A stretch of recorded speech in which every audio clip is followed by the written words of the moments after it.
Hello, I'm Johnny Chaffin from Collins Manufacturing, and today we're going to talk about how to swap out an all-purpose chair on a Collins chair.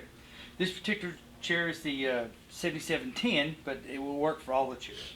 So the all-purpose mechanism is what lets your back recline. We're going to start out with our tool list. You need a 5/64 Allen wrench to remove these 4 screws. You need a 7/16 wrench to remove the screws out of the seat. And today I'm going to use a socket and a ratchet with a 7/16 socket. So one of the first things we're going to do is we're going to remove the back, and because that'll let the pump hold the chair for us. So we'll get started. We'll take all these 4 screws out.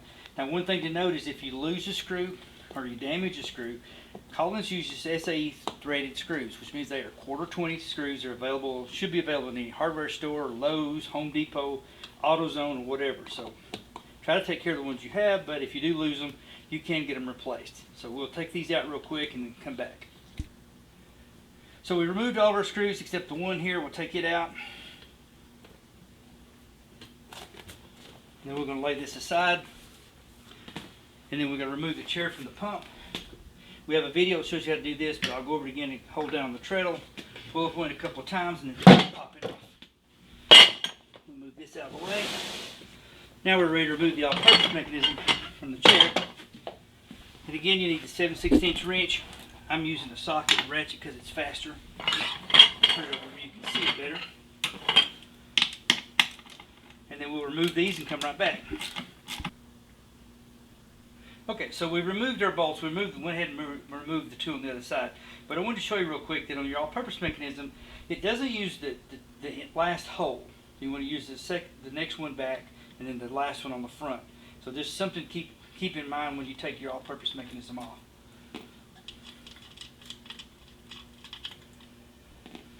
So this is the older style all-purpose. The new ones will have a Collins logo in them. So if you have a question about which style you have, that's a good way to be able to tell the difference. And simple mechanism. So now we're going to reinstall this one so you have an idea of how it works. Going back on. Again, you can find where the bolts came out of. Line those holes up. Get your bolts started. It should start 2 or 3 turns. You want to start all 4 bolts before you tighten anything down. So we'll tighten these down and we'll come back in just a minute. Okay, so now what we're going to do, we've reinstalled our back, we've snugged down all 4 of our bolts. We're ready to reinstall the chair onto the pump. You'll notice that this slot in the seat casting should be pointed to the front on this particular seat casting. And it aligns with this roll pin. So we'll set that on real quick.